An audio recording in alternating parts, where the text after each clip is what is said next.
మహర్షి జమదగ్ని ముఖం మీద చిరునవ్వు మెరిసింది. నదిలో స్నానం చేసి వస్తున్న హోమధేనువును ప్రేమగా చూశాడు. ధేనువు శరీరం మీద నీటి బిందువులు మెరుస్తున్నాయి. సుశీల, ఇలా రామ్మ. జమదగ్ని కంఠంలో వాత్సల్యం ధ్వనించింది. తన కుటీరం వైపు వెళ్తున్న హోమధేనువు సుశీల పక్కకు తిరిగి జమదగ్ని వైపు వేగంగా అడుగులు వేసింది. దగ్గరగా వచ్చి మోర పైకెత్తి ఆయన ముఖంలోకి చూసింది. జమదగ్ని అంగవస్త్రంతో ధేనువు శరీరం మీదున్న తడిని ఒత్తసాగాడు. జమదగ్ని అర్ధాంగి రేణుక ఆశ్రమంలోంచి యువతలికి వచ్చింది. ఆమె చేతిలో నివ్వరి బియ్యం ఉన్న పాత్ర ఉంది. తన దగ్గరగా వస్తున్న రేణుకను చూస్తూ హోమధేనువు సుశీల అంబా అంటూ తన భాషలో పలకరించింది. రేణుక నివ్వరి బియ్యం ఉన్న పాత్రని నేల మీద పెట్టింది. హోమధేనువు మోర పైకెత్తి ఆమెనే చూస్తోంది. రేణుక ధేనువు నుదురు మీద కుంకుమ తిలకం దిద్దింది. వెనక వైపుకు వెళ్ళి తోక మొదలు భాగం మీద కుంకుమ అద్దింది. పక్కపక్కనే నిల్చున్న రేణుక జమదగ్ని దంపతులను చూస్తూ నిల్చుండిపోయింది ధేనువు సుశీల.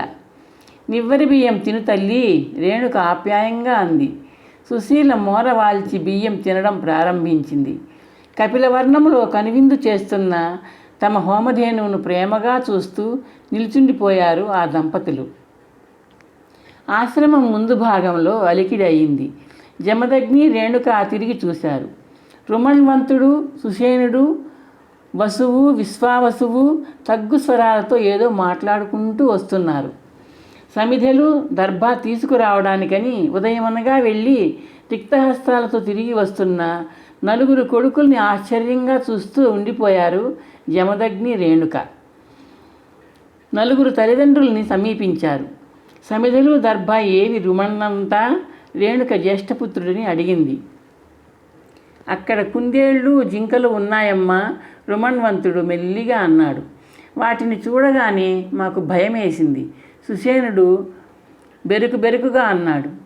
చెవుల పిల్లలు నా దగ్గరకు పరిగెట్టుకొచ్చాయి. భయంతో పారిపోయాను, వసువు చాడీ చెప్తున్నట్టుగా అన్నాడు. ఏమిటో సాధు జంతువులను చూసి భయపడుతున్నారు మీరు, జమదగ్ని నిట్టూర్చాడు. అరణ్యాలలో, ఆశ్రమాలలో ఎలా బ్రతుకుతారో ఏమో, రేణుక స్వరంలో నిస్పృహ ధరించింది. వన్యప్రాణుల్ని చూస్తే మాకెందుకో చాలా భయమేస్తుందమ్మా, నాలుగో కొడుకు విశ్వావసువు అన్నాడు. ఒక్కోసారి మన హోమధేనువును చూసినా భయమేస్తుంది. సరే, వెళ్ళి నదిలో స్నానం చేసి రండి, పాఠం చెబుతాను, జమదగ్ని అన్నాడు. పాఠ ప్రవచనం ముగించి ఆశ్రమంలోకి వచ్చిన భర్తను సమీపించి ఆయన దగ్గరగా కూర్చుంది రేణుక. ఏ కర్మఫలమో తెలియదు. నలుగురు కొడుకులు పిల్లిని చూసి పులిని చూసినట్టు భయపడిపోతున్నారు. జమదగ్ని రేణుక వైపు చిరునవ్వుతో చూశాడు. అది వాళ్ళ నైజం. రాజస తామస గుణాల స్పర్శ అనేది లేకుండా కేవలం సత్వగుణంతో జన్మించినట్టున్నారు. ఇంకా పెద్దవాళ్ళయ్యాక ధైర్యసాహసాలు పుట్టుకొస్తాయేమో చూద్దాం. వీళ్ళకి తోడుగా ధైర్యసాహసాలున్న కొడుకు ఒకడు పుట్టితే బాగుండుననిపిస్తోంది, రేణుక సాలోచనగా అంది. జమదగ్ని భార్య వైపు ఆశ్చర్యంగా చూశాడు. రేణుక, అవును స్వామి, మనిషి ధర్మాన్ని పాటించాలి, ధర్మం ఆచరించాలి. పిరికివాడు ధర్మాచరణ చేయలేడు, ముఖ్యంగా ధర్మాన్ని రక్షించలేడు. మన నలుగురు కుమారులు నా దృష్టిలో కేవలం సాత్వికులు కారు, పిరికివాళ్ళు. తమను రక్షించుకోలేరు, భార్యాపిల్లలను రక్షించలేరు, వృద్ధాప్యంలో మనల్ని రక్షించలేరు మన బిడ్డలు. వ్యర్థ జీవులు అంటావు, జమదగ్ని చిరునవ్వుతో అడిగాడు. నా ఆలోచనను అక్షరాలుగా పలికారు మీరు. ఆత్మరక్షణ చేసుకోవడానికి కూడా అనర్హులేమో అని భయమేస్తోంది నాకు, రేణుక విచారంగా అంది. అది వాళ్ళ కర్మఫలం రేణుక, జమదగ్ని నిట్టూర్చాడు. అందుకే అడుగుతున్నాను, అందరినీ రక్షించగలిగే ధైర్య సాహసాలు, పట్టుదల ఉండే పుత్రుణ్ణి ప్రసాదించమని ఆ శ్రీ మహావిష్ణువునే అడగాలి మనం, జమదగ్ని సాలోచనగా అన్నాడు. సాధ్యమని అదితిలాగా తపస్సు చేయమంటారా నన్ను, రేణుక ఆశగా అడిగింది. జమదగ్ని ముఖం మీద చిరునవ్వు ప్రత్యక్షమైంది. స్త్రీ సహజమైన వ్రతాలు, నోములు చేయి, నేను యజ్ఞం చేస్తాను. తీక్షణమైన ఆలోచనా శక్తి, బుద్ధి కుశలత, మానసిక బలము, శారీరక బలము, అద్వితీయమైన పరాక్రమము కలిగిన వరపుత్రుని కోరుతూ వ్రతాలు నోములు ఆచరిస్తాను. రేణుక ఉత్సాహంగా అంది. జమదగ్ని చిన్నగా నవ్వాడు. బ్రాహ్మణ లక్షణాలు, క్షత్రియ లక్షణాలు కలగలిపిన వ్యక్తిత్వాన్ని కొడుకుగా కోరుతున్నావని తెలుసా నీకు?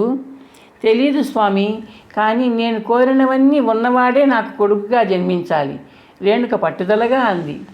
శుభం, రేపు శుభముహూర్తంలో యాగం ప్రారంభమవుతుంది, జమదగ్ని అన్నాడు. నా నోములు వ్రతాలు రేపే ప్రారంభిస్తాను అంది రేణుక ఉత్సాహంగా. ధర్మపత్ని రేణుక వాంఛించిన అద్వితీయ లక్షణాలున్న పుత్రుడు కావాలన్న సంకల్పంతో జమదగ్ని యజ్ఞం ప్రారంభించాడు. కొన్ని రోజుల పాటు సాగిన ఆయన పుత్రకామేష్టి యాగం శుభంగా పరిసమాప్తమైంది. రేణుక ఉదయాస్తమాన కాలాలలో వ్రతాలు నోములు ఏకదీక్షతో ఆచరిస్తోంది. ఆ రోజు ఉదయం ఆమె వ్రతాచరణ పూర్తయ్యేసరికి జమదగ్ని పూజాగృహంలోకి వచ్చాడు. ఆయన చేతుల్లోని హవిస్సును చూసి రేణుక దోసిలి పట్టింది. జమదగ్ని హవిస్సును ఆమెకు అందించాడు. రేణుక ఆయన వైపు చిరునవ్వుతో చూసింది. సుపుత్ర ప్రాప్తిరస్తు, జమదగ్ని దీవించాడు. అచిర కాలంలో తాను గర్భవతి అయినట్టు రేణుక గ్రహించింది. శుభవార్త పెనిమిటికి నివేదించాలి. ఆమె ఆశ్రమంలోంచి ఆశ్రమ ప్రాంగణంలోకి ఉత్సాహంగా అడుగులు వేసింది. అశ్వత్థ వృక్షం కింద అరుగు మీద దర్భాసనం మీద కూర్చున్న జమదగ్ని హోమధేనువు సుశీల గంగడోలును నిమురుతున్నాడు. స్వామీ! దగ్గరగా వచ్చి ఆగిన రేణుక వినయంగా ఆయనను పిలిచింది. రేణుక పిలుపు వినగానే జమదగ్ని ఆమె వైపు తిరిగాడు. ధేనువు సుశీల కూడా ఆమె వైపు తల తిప్పింది. ఏమిటి రేణుక? రేణుక ముఖం మీద ఆనందము, సిగ్గు జంటగా నాట్యం చేస్తున్నాయి. స్వామీ, మీ యాగం ఫలించింది, రేణుక రెప్పలతో కళ్ళను కప్పుతూ అంది. జమదగ్ని ముఖం మండలం మీద చిరునవ్వు ప్రత్యక్షమైంది. ఓహ్, నీ నోములు ఫలించాయి దేవి. రేణుక ఆయన వైపు కృతజ్ఞతాభావంతో చూసింది. ఆమె కళ్ళు వత్తి ఎగదోసిన దీపాల్లా వెలుగుతున్నాయి. ఆమె ముఖం వెలిగిపోతోంది. రేణుక మెల్లగా ముందుకు వంగింది. భర్త పాదాలను స్పృశించడానికి ఆమె చేతులు ముందుకు సాగాయి. వద్దు రేణుక, జమదగ్ని ఆమె చేతుల్ని పట్టుకుంటూ అన్నాడు. రేణుక ఆశ్చర్యంగా ప్రశ్నార్థకంగా చూసింది. నీ గర్భవాసాన ఎవరో పావనమూర్తి వాసం చేస్తున్నాడు అనిపిస్తోంది. అఖండమైన తేజస్సుతో నీ ముఖం దగదగలాడుతోంది. ఆ దివ్యకాంతి త్వరలో నీ సర్వస్వాన్ని ఆవహిస్తోంది, జమదగ్ని ఆవేశంగా అన్నాడు. స్వామి, అవును, సామాన్యమైన మానవ గర్భంలో అసామాన్యమైన అవతారం దాగి ఉందని ఎందుకో అనిపిస్తోంది నాకు. దివ్యావతారాన్ని మోస్తున్న నువ్వు ఎవరి పాదాలను తాకరాదు, పతిదేవుడి పాదాలను కూడా. స్వామి, రేణుక కంఠం ఉద్వేగంతో వణికింది. దివ్యమైన అవతారం అంటున్నారు, అందుకోసమే యాగం చేశారా? లేదు, అవతారపుత్రుడి కోసం నేను సంకల్పించలేదు, ఆశించలేదు. నువ్వు కోరిన లక్షణాలున్న పుత్రుడిని కోరి యాగం చేశాను. పూజలు, నోములు, వ్రతాలు, యజ్ఞయాగాదులు, వీటికి ద్విముఖ ఫలితం ఉంటుంది. ఆ సందర్భాలలో పాటించే ఉపవాస దీక్షతో శరీరం పరిశుద్ధమవుతుంది. మంత్రోచ్చారణతో నా వాక్కు పరిశుద్ధమవుతుంది. ధ్యానంతో మనస్సు పరిశుద్ధమవుతాయి. సంతానాన్ని కోరి చేసే సాధనలో జరిగే త్రికరణాలైన మనోవాక్కాయల పరిశుద్ధత చక్కటి ఫలితాన్ని ఇస్తుంది. పరిశుద్ధమైన శరీరాల ఐక్యత దివ్య గర్భధారణకు దోహదం చేస్తుంది. మన విషయంలో అదే జరిగిందని నీ ముఖం మీద వెల్లివిరుస్తున్న కాంతి చెప్తోంది. స్వామి, నిజమేనా? రేణుక, నీకు నువ్వు కోరుకున్న లక్షణాలున్న కొడుకు కలుగుతాడో లేదో చెప్పలేను, కానీ నీకు అసామాన్యుడైన బాలుడు జన్మిస్తాడని మాత్రం చెప్పగలను. జమదగ్ని అరమోడుపు కళ్ళతో తదేకంగా చూస్తూ అన్నాడు. రేణుక ముఖం ఆనందంతో మరింతగా వెలిగింది. స్వామి, అయితే నాకు ఎవరో అవతార పురుషుడు పుత్రుడుగా జన్మిస్తాడంటారా? చెప్పానుగా రేణుక, నువ్వు ధరించింది సాధారణ గర్భం కాదు, అసాధారణ గర్భం. ఏదో దివ్యత్వం నీలో ప్రవేశించింది. వెలుపలికి వెలుతురు చిమ్ముతోంది. జమదగ్ని రేణుకను పరిశీలనగా చూస్తూ అన్నాడు. హోమధేనువు సుశీల ఎవరో అదిలించినట్టు ఉన్నట్టుండి నిలుచున్న చోటు నుండి కదిలింది.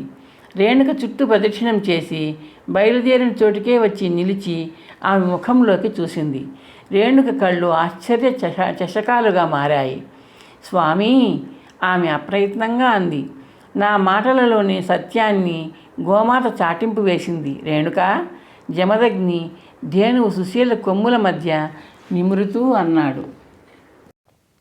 ఈ కథాభాగం మీకు నచ్చితే లైక్ చేసి షేర్ చేయండి. ఇంకా సబ్స్క్రైబ్ చేయకపోతే సబ్స్క్రైబ్ చేయండి.